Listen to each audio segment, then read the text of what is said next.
Hello everybody, the World Cup is getting closer and closer. Just some friendlies in March and then Gareth Southgate is going to be picking his squad for England for the World Cup. The World Cup draw is on the 1st of December. We're going to be doing a watch along. We will be there definitely for the draw itself, but we're going to explain who England might get in the World Cup draw on the 1st and explain all the details of it. Before we do that, this is News at 10, where we look at the back pages and online for the best stories and bring them to you in a 10-minute section at 10 o'clock. Good morning. Which is genius. So clean shaven, by the way. Yeah, I've had a little shave. I have, yeah. Well, very dapper. I'm going on holiday, see. So let's get into the back pages before we explain the World Cup itself. The main story being England versus Brazil. If you go to the Express, you can see on the back page, Lions draw blank again. Southgate's youngsters shut out Neymar and co, but failed to threaten Brazil. That in a headline is pretty much the whole story of England against Brazil yesterday. England were... Do you know what I find interesting with this? And let's go through a few more just because you can see this. You shall not pass. England deny Brazil is the back page of The Guardian. Taking a positive spin, I suppose. Very true. And then if you go to blanks very much, which is Metro, which they do the puns. They love the puns. The big thing was that people were kind of impressed with the fact that they were able to shut out the best two teams in the world, in Brazil and Germany. But if you're an England fan who bought tickets to Wembley for both those games, you're coming away a little bit disappointed. Let us know your thoughts. Were you impressed with the defensive display of England in that game, or was it kind of worrying the fact that they really didn't offer too much going forward?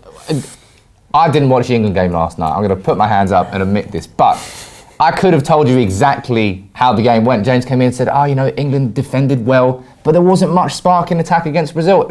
It was very predictable, but you have to, I suppose, commend 2 clean sheets against Germany and Brazil. Is it a step in the right direction? Well, it's not a negative thing, but having no spark up front is always a negative thing, I suppose. True. The man of the match was Joe Gomez, and this is one where when there's not really anything to talk about with a friendly like this, you then look for a story, and the story certainly for these sets of games is the youngsters. Dominic Solanke got his debut for England. Joe Gomez started the game and played very well, kept Neymar pretty quiet, I guess, overall. And you had Ruben Loftus-Cheek, who did very well against Germany. So the main headlines, I guess, are that the youngsters did well. But overall, I think if we want to do anything, it is those same stories of friendlies, we aren't very good with the ball. Who really cares about friendlies? They never mean anything, man. I think it still shows how far away England are. I don't think we needed friendlies to know that. Fair enough. Also on the back page is, if you go to the Independent, I think it is this morning. Oh God, I've lost them all. You can see that Eriksen, I can't see the headline here now in front of me because I've lost them, unfortunately. But there's a headline with Eriksen basically talking about Republic of Ireland being dismantled by him pretty much. It was a moment. It really was. Them losing 5-1 Republic of Ireland. After being 1-0 up as well. Yeah, great start for them. You thought they might be able to hold out after what was quite a fortunate goal from Duffy, but Eriksen stepped up, and Denmark were superb. But like any team, they need a player who can step up for them. And the Eriksen getting a hat-trick, wow. The goals that he scored as well were just absolutely fantastic. I think sometimes you see that with different players. There's a game that people will go back to. Off the top of my head, David Beckham against Greece. You've got Gareth Bale against Inter Milan. Those moments where they kind of announce themselves. That for me was Eriksen last night. I mean, Flav, it was telling us yesterday in the office about how Spurs fans at one point, they didn't really understand what Eriksen did for the team. But once they properly understood his off-the-ball movement and all the stuff that he adds into that Spurs team, they've realised just how important he is, and he really stepped up to the plate in probably his biggest game for Denmark to date. Yeah, scored a hat-trick. What more could you want? It was incredible. It really, really was. It's his second goal and third goal. Just superb. Roy Keane must have been fuming. Well, that's his general setting, isn't it? Martin O'Neill was certainly fuming after the game. He reacted angrily, according to The Guardian this morning, at the suggestion that a defeat like this had been coming because of his negative approach. This is what he said. "We were well beaten by a side that was technically better than us and had a world-class player in their team. We fought tooth and nail to get into that position. This was not the first match of the competition. It was a playoff to get to the World Cup. The disappointment is strong, but I have to commend my players for getting this far." And the other thing, which I thought was a good point, he said, "I didn't win the trophies I've won as a player and a manager by having luck. So I totally disagree with the fact that a hiding was coming. Ireland fans, let us know. Well, both of them, Michael O'Neill as well, they're going to be under pressure now. Michael O'Neill sounds like he's going to be swooped away. Northern Ireland want to try and offer him a new contract and pull him away from that job. I think they're going to struggle to hold on to him, to be honest. I think it's been a glorious campaign to now, but is he really going to hang around for another World Cup or another Euros? I don't know, to be honest. But yeah, it's not. I think you've got to look at the squad that they've got, and they've actually done well. Again, let us know in the comments. Do you think this was almost a successful campaign for the Irish? Of course, they didn't get to the World Cup, but to get ahead of Wales, who'd got to the semi-finals of the Euros the year before, is that an impressive showing for them with the squad that they've got? Let us know in the comments.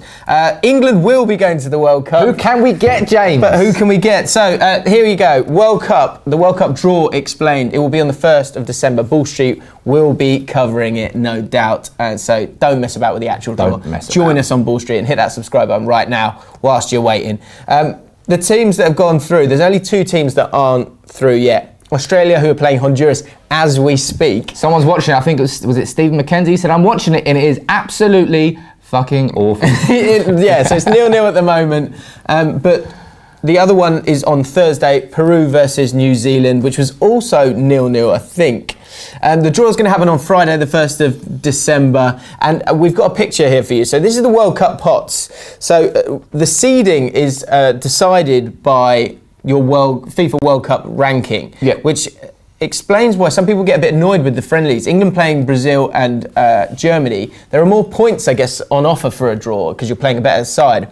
But if you continuously do that, you're not going to win as many games, which means you're not going to get as many points. And that's why teams like Switzerland, who I think surprised a lot of people when they were 7th in the world at one point, but it was because the friendlies that they were playing were quite easy, so they're getting some decent points. If you look at the bottom of this picture, you can see how Peru or New Zealand and Australia, well, more importantly, Peru and New Zealand, whoever goes through from that is going to play a big factor in where Denmark and Serbia are in the pots after that. So if Peru get through as the 10th best team in the world, they will be in pot 2, which is where England are, as you can see. But if New Zealand get through, then Denmark will go into that pot. The reason that's interesting for England fans is the fact that England could then get, if Peru get through, England could get Denmark in the group stage, which is probably one of the it is in terms of the FIFA rankings, would be the toughest team we could have.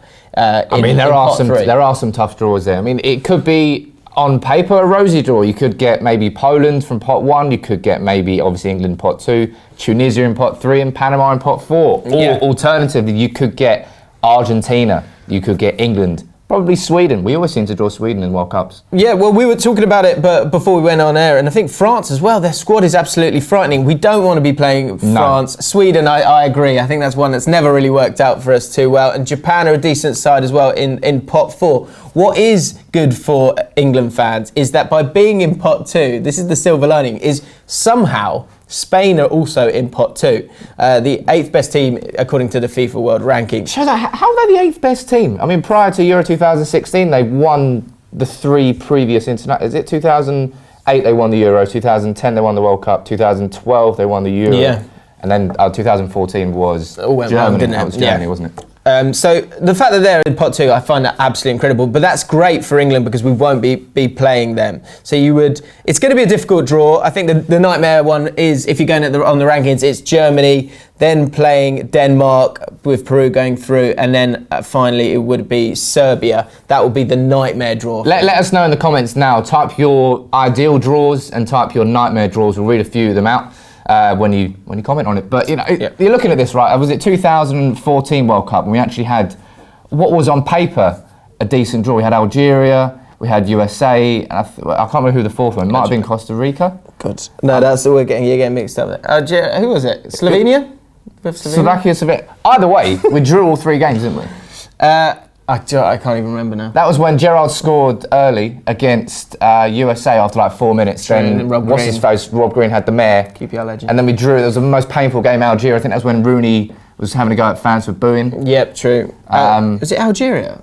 Yeah, Sod knows. There's a bad World Cup memories here, but we've had easy groups before, and it hasn't led to England dominating the group. We've had tough groups before, and we've done okay. So on paper, it doesn't really mean too much whether England get too hard or an easier group as far as I'm concerned. And maybe what we do need is a tough team, so we buck up our ideas straight away in the group stage and don't just canter to get knocked out in the round of 16. One team in pot 3 is Senegal, and they'll be hoping for a fit Sadio Mane in when it comes to the World Cup. We reported on here on News at 10 that Liverpool had sent a physio to go with Sadio Mane, who was out for a month after he got injured playing for Senegal. Liverpool weren't happy at all, and unfortunately, shouldn't laugh, he's got injured again despite. That must have been such an physio. awkward conversation between that physio and Klopp, because Jurgen, you know, you sent me out here to stop Sadio Mane getting injured. You know, I hate to tell you, it's kind of happened again. It's happened again. Liverpool fans, let us know how you feel about this. I mean, he's got to go on international duty. Like, those things happen. And he did get injured on occasion last year as well. So these things happen. It can't be on the physio. But does he have to go on international? You see Harry Kane and Winks both miraculously pulled out of the England duty before the Arsenal game. And what was it, 2 days later, Pochettino says, yeah, Kane's going to be fit to play Arsenal. Maybe Liverpool need to protect their players a little bit more. Maybe.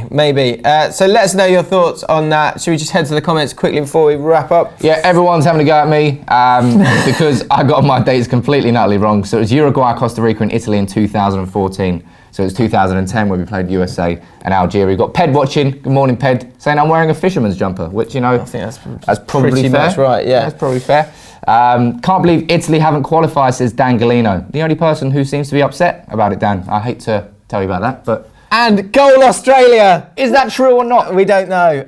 We'll have to get it up. Well, I'll tell you what, head over to the YouTube stream if you're watching this live right now. Australia playing Honduras. That is the end of News at 10 for another day. We'll be back tomorrow with more news stories. Subscribe to Ball Street if you haven't yet. Like this video and let us know your thoughts in the comments, and we'll see you soon.